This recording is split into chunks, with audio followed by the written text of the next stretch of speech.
திருப்பத்தூர் நகராட்சிக்குட்பட்ட ஊராட்சி ஒன்றிய நடுநிலைப் பள்ளியில் அடிப்படை வசதிகள் இல்லை என கூறி மாணவர் பெற்றோர் பள்ளியின் முன்பாக முழக்கமிட்டு ஆர்ப்பாட்டம் நடத்தி வருகின்றனர். கூடுதல் விவர செய்தியாளர் அமுது ஜீவன் வழங்க கேட்கலாம். அமுது ஜீவன், பள்ளிகள் திறப்பினை முன்னிட்டு அனைத்து பகுதிகளிலும் முன்னேற்பாடு பணிகள் தீவிரமாக நடைபெற்ற நிலையில் திருப்பத்தூரில் அடிப்படை வசதி கூட இல்லை என மாணவர்கள் முழக்கமிடுவதை பார்க்க முடிகிறது. ஏன் நடவடிக்கை எடுக்கவில்லை? கூடுதல் விவரங்கள்.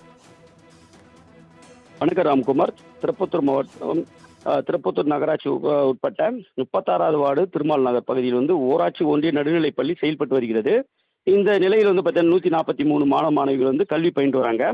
இந்த நிலையில் பள்ளி கழிப்பறை கட்டிடம் சேதமடைந்த நிலையில் பார்த்தீங்கன்னா கடந்த ஆட்சியில் 6 மாதத்துக்கு முன்பு சேதமடைந்த பழைய கழிப்பிடத்தை இடித்து புதிதாக கழிப்படத்தை கட்டுவதற்காக பணி தொடங்கப்பட்டது. மேலும் இந்த பள்ளி மாணவர்களுக்கான தற்காலிக முன்னாள் எம்எல்ஏ நல்லத்தம்பி உத்தரவின் பேரில் நகராட்சி நிர்வாகம் சார்பில் நவீன கழிப்பறை வைக்க கூறப்படுகிறது. இந்த நிலையில் தேர்தல் முடிந்து அந்த நவீன கழிப்பறை பார்த்தீங்கன்னா நகராட்சி நிர்வாகம் எடுத்துச் செல்லப்பட்டது என்று கூறப்படுகிறாங்க. இந்த நிலையில் பார்த்தீங்கன்னா கோடை விடுமுறை முடிந்து முதல் நாளாக இன்று பள்ளி வந்த பள்ளி மாணவர்கள் மற்றும் பெற்றோர்கள் கழிப்பறை மற்றும் தண்ணீர் வசதி இல்லாத காரணத்தால் மாணவர்களை பள்ளிக்கு உள்ளே அனுப்பாமல் பள்ளி வளாகத்தில் வெளியே நிற்க வைத்து நவீன கழிப்பறை வேண்டும், குடிநீர் வசதி வேண்டும் என பணி விரைந்து முடிக்க வேண்டும் எனவும் கட்டிடப் பணி விரைந்து முடிக்க வேண்டுமும் குடிநீர் வசதி செய்து தர கூறியும் பள்ளி மாணவர்கள் உள்ளே நுழையாமல் அனுமதிக்காமல் நின்றுள்ளார்கள். மேலும் இந்த கோடை விடுமுறை முடிந்து இன்று பார்த்தீங்கன்னா திறக்கப்பட்ட நிலையில் மாணவர்கள் பள்ளிக்கு உள்ளே அனுப்பாமல் பள்ளி மாணவர்களும் பெற்றோர்களும் பள்ளிக்கு வெளியே நின்று உள்ளே சம்பந்தப்பட்ட பகுதி பெரும் பரபரப்பு காணப்பட்டது என்று குறிப்பிடத்தக்கது. ராம்குமார். சிவகங்கையில் அரசு பள்ளியில் அத்தியாவசிய தேவையான குடிநீர் தொட்டிகளை சுத்தம் செய்யாமலும் குடிநீர் இல்லாமலும் காணப்பட்டது பெற்றோரிடையே அதிர்ச்சியை ஏற்படுத்தியுள்ளது. இது குறித்த கூடுதல் தகவலை எமது செய்தியாளர் சரவணராஜா வழங்க கேட்கலாம். வணக்கம் சரவணராஜா. கோடை விடுமுறை முடிந்து இன்று பள்ளிகள் திறக்கப்பட்டுள்ளன. ஏன் அத்தியாவசிய தேவைகள் நிறைவேற்றப்படவில்லை? பள்ளி நிர்வாகம் என்ன சொல்கிறது? கூடுதல் விவரங்கள். வணக்கம் ராம்குமார்.